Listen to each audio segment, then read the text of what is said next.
Contractés dans les années 2000, les emprunts structurés de certaines collectivités locales ont vu leur taux d'intérêt friser les 25% avec la crise financière de 2008, notamment certains emprunts indexés sur le franc suisse.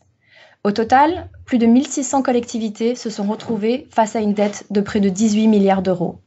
Une crise dont on continue de sortir aujourd'hui. Frédéric Gros nous en dira plus. Vous écoutez Jones Day Talks Litigation avec Karina Van Vliet. Frédéric Gros est associé du cabinet parisien de Jones Day, spécialisé dans banque, finance et marché de capitaux. Frédéric a été très impliqué, et ce, dès le début, dans les actions judiciaires intentées par certaines collectivités publiques à l'encontre des banques ayant commercialisé ces emprunts structurés, plus connus du grand public sous le nom d'emprunts toxiques. Frédéric, merci beaucoup d'être avec nous aujourd'hui. Pour bien comprendre le sujet, est-ce que vous pourriez commencer par nous expliquer ce qu'étaient ces emprunts dits toxiques ? Comment étaient-ils structurés ? Quel était l'attrait de ce produit financier et pourquoi la crise ? Alors les emprunts structurés, au départ, ce sont des solutions de sortie au crédit à long terme à taux fixe. Les collectivités locales ont commencé à s'endetter avec la décentralisation dans les années 80 et très souvent elles s'endettaient à long terme, sur 20 ou 30 ans, à taux fixe. Bon, on sait que dans les années 80, les taux étaient encore relativement élevés.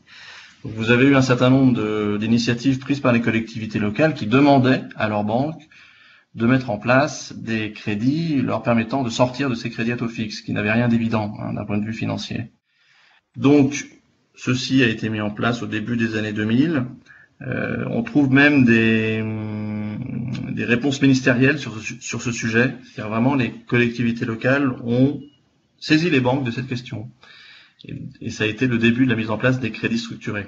Quel était l'attrait de ce produit structuré par rapport à ce qui se faisait avant sur les taux fixes ? Alors, le prêt à taux structuré donc était une solution de sortie à un taux fixe élevé et la mise en place d'un crédit à long terme à un taux fixe relativement intéressant. C'est-à-dire quand les taux d'intérêt étaient à 5-6% par exemple, un taux structuré permettait la mise en place d'un taux à 3% en contrepartie de la prise d'un risque. La prise d'un risque se faisait sur une certaine période qu'on appelle la période structurée. Et on définissait en fait un certain nombre de paramètres, on définissait un certain nombre de bornes en particulier, et si ces bornes n'étaient pas franchies, on restait à un crédit à taux fixe qui était, encore une fois, en dessous du taux fixe du marché. Et donc c'est là que la crise financière de 2008 a eu un impact considérable. Oui. Pourquoi ? Parce qu'il y a eu énormément de prêts structurés mis en place entre 2005 et 2007, même première partie de 2008.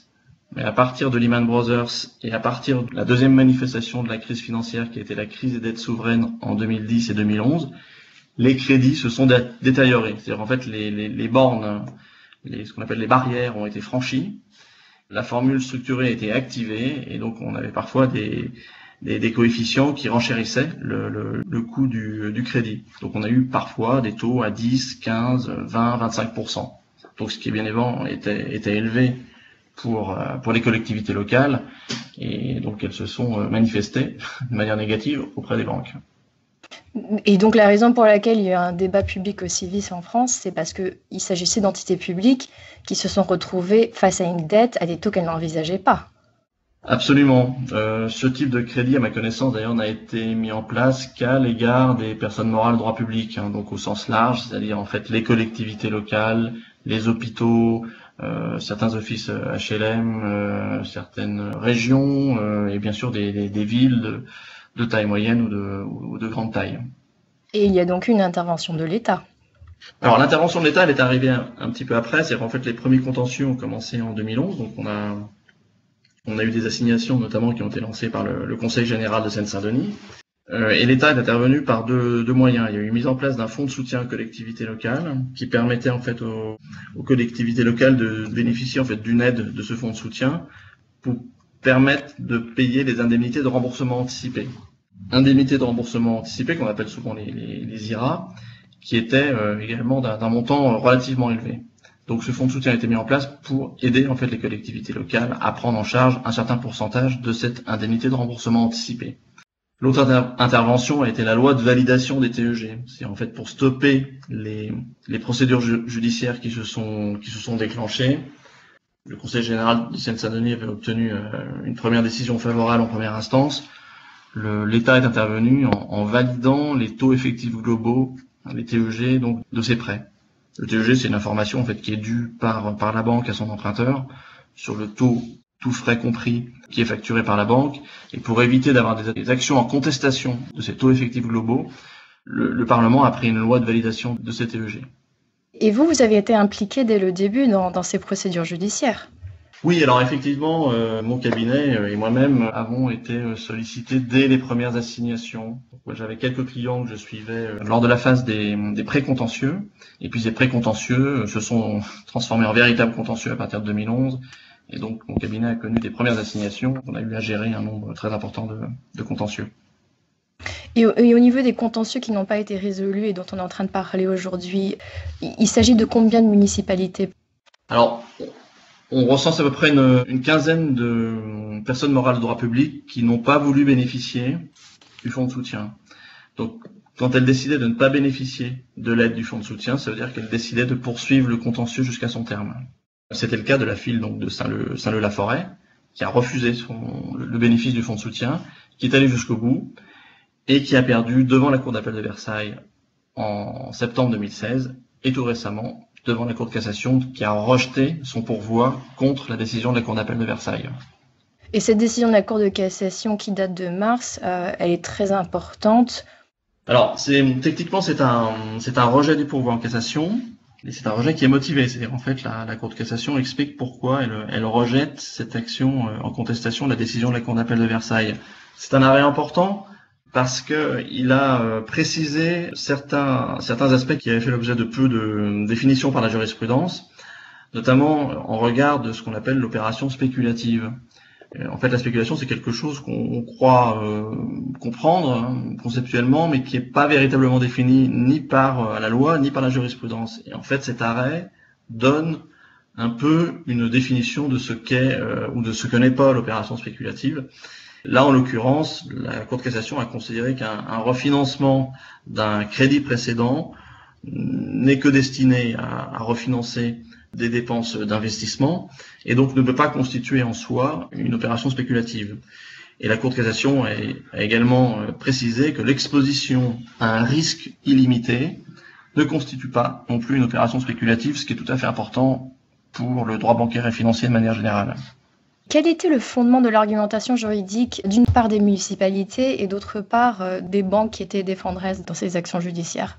Alors, très bonne question, parce que les collectivités locales étaient un peu confrontées à un dilemme face à ces emprunts structurés, parce qu'on avait quelque chose d'assez particulier, ce sont des prêts qui ont été affectés par des phénomènes économiques. Donc c'était très difficile pour les collectivités locales d'aller sur le plan juridique. Pourtant, elles l'ont fait. Donc, elles ont sélectionné un certain nombre de griefs possibles, et ensuite elles ont déclenché des actions. Donc, ce qui explique qu'en droit, on avait des actions en nullité du contrat, des actions en nullité de la stipulation d'intérêt, des actions en nullité du taux d'intérêt, des actions en responsabilité, c'est-à-dire en dommages et intérêts. La collectivité locale considérait avoir subi un préjudice et donc elle demandait réparation au juge. Et vous aviez également des actions en nullité, des clauses d'indemnité de remboursement anticipé. Et je suis complet en terminant avec les actions fondées sur le taux effectif global. Donc vous voyez qu'il y avait toute une série de griefs qui étaient formulés, et la Cour d'appel de Versailles, en 2016, a rejeté l'intégralité de ces griefs. C'est-à-dire qu'elle a considéré que aucun n'était bien fondé, compte tenu de la position de la commune de Saint-Leu-la-Forêt, qu'elle a considéré comme un emprunteur averti. Donc ça, c'est important, parce que quand vous êtes un emprunteur averti, vous ne bénéficiez pas d'une obligation de mise en garde bien particulière. Vous êtes considéré comme un emprunteur qui sait déjà un certain nombre de choses et donc qui avait été capable peu ou prou de mesurer le risque pris avec les emprunts structurés. Et donc la décision de la Cour de cassation a entièrement confirmé la décision de la Cour de Versailles qui date de septembre 2016. Absolument. La décision de la Cour d'appel de Versailles, elle avait d'abord été convenue dans une formation particulière qui était la formation en chambre réunie, ce qui est très rare. Une formation en chambre réunie d'une cour d'appel, c'est quand la Cour d'appel veut marquer d'une certaine solennité la décision prise, qu'elle considère que l'affaire est complexe et sérieuse, et donc elle prend une décision en chambre réunie. Donc ça, c'était déjà important. Et finalement, la décision a été considérée comme très bien motivée par la Cour de cassation, qui n'a trouvé rien à redire en fait à cette décision prise en chambre réunie. Et quelles sont les expectatives par rapport aux décisions qui sont encore attendues? Le verdict sera-t-il similaire? Alors, normalement, on devrait avoir 4 décisions de la Cour de cassation rendues en matière de prêts structurés cette année, normalement en 2018. Donc 2 ont été rendues, Saint-Leu-la-Forêt et Saint-Dié-des-Vosges, et on attend 2 autres décisions donc qui concernent les villes de Carrière-sur-Seine et de Saint-Calguiddo. Voilà, donc en fait la Cour de cassation a encore une marge d'appréciation de certains griefs, car la décision Saint-Leu-la-Forêt n'est pas exhaustive de tous les griefs.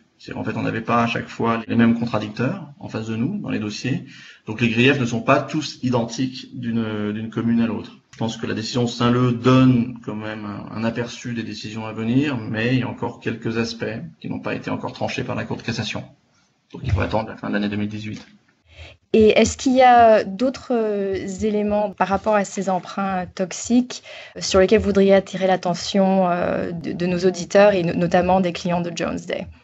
Oui, alors il y a deux conséquences qu'il faut constater de la mise en place de ces prêts structurés, surtout des contentieux qui ont perduré jusqu'à aujourd'hui. Tout d'abord, un premier élément, c'est que ce type de produit structuré n'est aujourd'hui plus possible. Donc le législateur est intervenu en 2012 pour les interdire, ce qui fait qu'aujourd'hui, les collectivités locales qui veulent s'endetter, elles s'endettent soit à taux fixe classique, soit à taux variable très classique comme le Euribor par exemple. Donc les prêts structurés n'existent plus. Sur les contentieux, oui, vous avez aujourd'hui la généralisation du devoir d'information, notamment depuis l'ordonnance Taubira de 2016. Donc aujourd'hui, le banquier dispensateur de crédit, il va être tenu sans doute à davantage d'informations sur les caractéristiques du prêt. Alors en droit de la consommation, on a un certain nombre de régulations qui existent, qui marchent très bien et qui seront sans doute amendées avec le passage du temps. Mais de manière générale, pour les crédits aux corporates, aux grandes entreprises, qu'elles soient de grande ou de petite taille, le banquier, qu'on appelle dispensateur de crédit, il sera toujours tenu à des obligations de plus en plus importantes et il faudra toujours qu'il veille à préserver ce qu'on appelle son devoir d'information. Il doit justifier qu'il a donné toutes les informations nécessaires et utiles à son emprunteur, quel qu'il soit. Donc pour conclure, quelle a été la leçon la plus importante pour le secteur financier ? La leçon la plus importante, c'est que des phénomènes économiques qui arrivent à tout moment peuvent donner lieu à des actions judiciaires. Donc il faut toujours se préparer à ce que des phénomènes économiques non prévus puissent un jour se réaliser et donnent lieu à des contentieux. Donc du coup, le risque contentieux est quelque chose qui est devenu très important pour le monde bancaire, mais également pour le monde des entreprises de manière générale. On le voit tous les jours aujourd'hui. Vous écoutez Jones Day Talks Litigation avec Karina Van Vliet. Et je vous donne rendez-vous sur un prochain podcast. Thank you for listening to Jones Day Talks. Comments heard on Jones Day Talks should not be construed as legal advice regarding any specific facts or circumstances. The opinions expressed on Jones Day Talks are those of lawyers appearing on the program and do not necessarily reflect those of the firm. For more information, please visit jonesday.com.